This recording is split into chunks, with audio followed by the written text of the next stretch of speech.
इस वीडियो के अंदर हम जानेंगे एनेस्थीसिया के बारे में। तो एनेस्थीसिया क्या होता है, ये कितने प्रकार का होता है और कौन कौन सी दवाइयाँ हम एनेस्थीसिया देने के लिए यूज करते हैं। एनेस्थीसिया एक प्रोसीजर होता है जिसके अंदर हम मेडिसिन यूज करके ऑपरेशन के दौरान मरीज का जो पेन होता है उसको कंट्रोल करते हैं। ये मरीज की breathing, blood pressure, blood flow और हार्ट रेट रिदम को कंट्रोल करने का काम करती है। अब हम जानेंगे टाइप्स ऑफ एनेस्थीसिया। तो जो एनेस्थीसिया ओटी के अंदर दिया जाता है वो मुख्य रूप से 3 प्रकार का होता है: जनरल एनेस्थीसिया, रीजनल एनेस्थीसिया और लोकल एनेस्थीसिया। अब हम जानेंगे जनरल एनेस्थीसिया के बारे में, जिसे हम जीए भी बोलते हैं। तो ये उन मरीजों को दिया जाता है जिसको पूरी तरीके से हम बेहोश कर देते हैं और उनको किसी प्रकार के ऑपरेशन का पता नहीं चलता। तो जनरल एनेस्थीसिया में हम मरीज के ब्रेन और सेंट्रल नर्वस सिस्टम को शून्य कर देते हैं, जिससे कि पेशेंट क्या होता है, अनकॉन्शियस या अनअवेयर रहता है, उसे सर्जरी के बारे में पता नहीं चलता। इसको ऐसे पेशेंट में यूज करते हैं जिनका ब्रेन का, गले का या जो हमारा चेस्ट है उससे ऊपर की सर्जरी कर रहे हैं। लोकल एनेस्थीसिया, इसमें क्या करते हैं, जो पर्टिकुलर एरिया होता है बॉडी का उसको सुन्न करने के लिए मेडिसिन दे देते हैं, जिससे कि जो पेशेंट रहता है वो तो कॉन्शियस रहता है, लेकिन जिस जगह पे हमने लोकल एनेस्थीसिया लगाया है वहाँ का जो एरिया है वो सुन्न हो जाएगा और हम माइनर सर्जरी कर सकते हैं। रीजनल एनेस्थीसिया, रीजनल एनेस्थीसिया में हम लोकल एनेस्थेटिक लेके मेजर नर्व्स होती है या स्पाइनल कॉर्ड है उसमें लगा देते हैं, जिससे कि जो पेशेंट का लार्जर एरिया होता है वो सुन्न हो जाता है और पेशेंट को दर्द नहीं होता। तो ये हमारा जो चेस्ट रहता है उससे नीचे का पूरा पार्ट मरीज का सुन्न हो जाएगा और हम ऐसी सर्जरी कर सकते हैं जो कि हमें चेस्ट से नीचे के पार्ट में करनी है, जैसे कि हमें लेप्रोटोमी करनी है, अपेंडिक्स हर्निया या पैर का कोई भी ऑपरेशन करना है तो रीजनल एनेस्थीसिया देख के हम पेशेंट को सुन करके सर्जरी कर सकते हैं। अभी तक हमने जाना एनेस्थीसिया के बारे में, टाइप ऑफ एनेस्थीसिया। तो टाइप ऑफ एनेस्थीसिया में हम 3 प्रकार का पढ़ा था: रीजनल एनेस्थीसिया, जनरल एनेस्थीसिया और लोकल एनेस्थीसिया। तो जो जनरल एनेस्थीसिया होता है तो वो किस प्रकार से मरीज को हम देंगे, तो इसमें हम क्या करते हैं, मरीज के जो सर्कुलेटरी सिस्टम रहता है तो उसमें जो बेहोश करने वाली गैस होती है उसके साथ में मरीज को इंजेक्ट करेंगे। तो इसमें क्या करेंगे, इंजेक्शन लगाने के बाद में जो जीए हैं उसको बनाए रखने के लिए हम मरीज को जो बेहोश करने वाली गैस आती है उसको साथ में सुंघाएंगे, जिससे कि मरीज क्या रहेगा, ऑपरेशन के दौरान सुन्न की अवस्था में रहेगा। और साथ में एक आईवी लाइन कनेक्ट कर देंगे, जिससे कि अगर हमें एडिशनल जो एनेस्थेटिक देना रहेगा तो उसके द्वारा हम दे सकते हैं। जब भी हमें लार्ज एरिया को सुन्न करना है या ऐसी मसल्स को सुन्न करना है जो कि डीप है, वहाँ पे लोकल एनेस्थीसिया पेनिट्रेट नहीं कर रहा है, तो फिर हम क्या करेंगे, ऐसी जगह पे रीजनल एनेस्थीसिया का यूज करेंगे। अब जानेंगे हम रीजनल एनेस्थीसिया किस प्रकार से देंगे। तो इसमें हम स्पाइनल एनेस्थीसिया दे सकते हैं। तो इसमें हमारा जो पेशेंट रहता है उसकी बैक साइड में स्पाइनल कॉर्ड में इंजेक्शन लगाएंगे। तो इसमें क्या करेंगे, जो लोकल एनेस्थेटिक रहेगा उसको स्पाइनल निडल की सहायता से स्पाइनल कॉर्ड में इंजेक्ट कर देंगे, जिससे कि जो हमारा जो एब्डोमेन का नीचे का जो पार्ट रहेगा वो पूरा सुन्न हो जाएगा। रीजनल एनेस्थीसिया का दूसरा तरीका है एपिड्यूरल और कोडल एनेस्थीसिया। तो इसमें ये भी क्या होता है, स्पाइनल एनेस्थेटिक की तरह ही होता है और इसमें कॉमनली जो लोअर लिम्ब होता है या फिर लेबर या चाइल्ड बर्थ के दौरान इसको एपिड्यूरल में लगाया जाता है।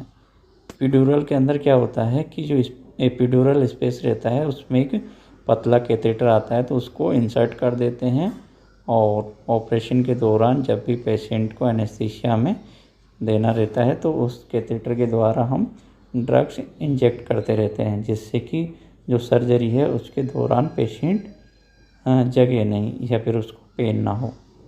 रीजनल एनेस्थीसिया में तीसरा तरीका है नारो ब्लॉक।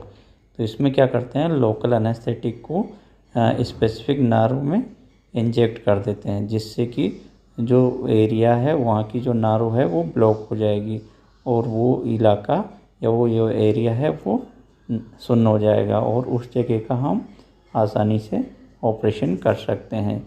जैसे कि हमें हाथ का ऑपरेशन करना है तो हम ब्रेकियल ब्लॉक लगा देंगे, ब्रेकियल नारो होती है उसको सुन्न कर देंगे और हाथ का जो ऑपरेशन है वो इजीली कर सकते हैं। जो मरीज का हाथ है वो सुन्न हो जाएगा, जबकि मरीज को ऑपरेशन का पता रहेगा लेकिन उसको दर्द नहीं होगा। जानेंगे एनेस्थीसिया में यूज होने वाली ड्रग्स के बारे में। तो सबसे पहले है drugs for general anaesthesia. General anaesthesia में यूज होने वाली ड्रग्स, तो इसमें फर्स्ट है एट्राक्यूरियम। एट्राक्यूरियम एक न्यूरोमस्कुलर एजेंट होता है जो कि एनेस्थीसिया में सहायक ड्रग के रूप में यूज की जाती है। एट्राक्यूरियम सर्जरी के दौरान स्केलेटल मसल रिलैक्सेशन में काम आता है। सिस एट्राक्यूरियम बिसाइलेट, ये भी न्यूरोमस्कुलर ब्लॉकिंग एजेंट होता है जो कि एनेस्थीसिया में, जनरल एनेस्थीसिया में सहायक के रूप में काम में लिया जाता है। डेस्फ्लुरिन, इसका यूज भी जनरल एनेस्थीसिया में सर्जरी के दौरान इंडक्शन को, एनेस्थीसिया के इंडक्शन को बनाए रखने के लिए किया जाता है। डेस्फ्लुरेंस, एनफ्लुरेंस, हेलोथिन, ये सब गैसीय एजेंट होते हैं जो कि जनरल एनेस्थीसिया में यूज़ किया जाता है। ये वेपोराइजर के रूप में यूज़ किया जाता है। इनको जो एनेस्थीसिया मशीन में वेपोराइजर लगा रहता है तो उसमें भर के इनको गैसीय फॉर्म में मरीज को सर्जरी के दौरान दिया जाता है, जिससे कि उसका एनेस्थीसिया बना रहे। इनफ्लोरेंस, इसका यूज भी जनरल एनेस्थीसिया में इंडक्शन को मेंटेन करने के लिए किया जाता है। हेलोथिन, ये भी इनहेलेशन जनरल एनेस्थेटिक होता है जो कि एनेस्थीसिया में, जनरल एनेस्थीसिया में इंडक्शन को मेंटेन करने के लिए दिया जाता है। कीटामीन, ये हाइड्रोक्लोरिक साल्ट होता है जो कि एनेस्थेटिक के रूप में यूज किया जाता है। हाइओसायामाइन, ये एंटीकोलिनर्जिक एजेंट होता है जो कि पेन किलर का काम करता है। इसका यूज एनेस्थीसिया इंडक्शन और इंट्यूबेशन के दौरान मसल को रिलैक्सेशन करने के लिए किया जाता है। मेथोहेक्सिटेल, ये बार्बिचरेट एनेस्थेटिक होता है जो कि सर्जरी से पहले एनेस्थीसिया इंडक्शन में इसका यूज़ किया जाता है। फिर है प्रोपोफॉल, एनेस्थेटिक होता है जिसका यूज जनरल एनेस्थीसिया को इंडक्शन और मेंटेनेंस करने के लिए दिया जाता है। रेपाकुरिनियम, ये न्यूरोमस्कुलर ब्लॉकर एजेंट होता है जो कि जनरल एनेस्थीसिया को एडजस्ट करने के लिए प्रिस्क्राइब किया जाता है। ट्रेकियल इंट्यूबेशन के समय भी इसका यूज किया जाता है। प्रोकोरोनियम, इसका यूज भी न्यूरोमस्कुलर ब्लॉकर के रूप में किया जाता है। ये मसल रिलैक्सेंट का काम करता है। सर्जरी के दौरान मसल रिलैक्सेशन के लिए इसको दिया जाता है। सेवोफ्लोरिन, ये भी गैसीय एनेस्थेटिक होता है, तो जो एनेस्थीसिया होता है उसका इफेक्ट को और बढ़ाने के लिए इसका यूज़ किया जाता है। सक्सिनाइलकोलिन, ये डिपोलराइज मसल रिलैक्सेंट होता है। इसका यूज भी एनेस्थीसिया को इंडक्शन और मेंटेन करने के लिए दिया जाता है। जानेंगे drug for local anaesthesia.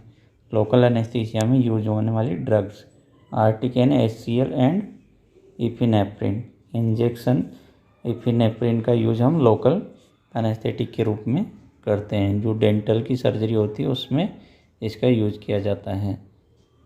Benzocaine, ये भी लोकल एनेस्थेटिक ड्रग होती है जो कि पेनफुल कंडीशन को ट्रीट करने के लिए यूज की जाती है, जैसे कि माउथ अल्सर, सोर थ्रोट, इनमें जो पेन होता है तो उसको कम करने के लिए इसका यूज किया जाता है।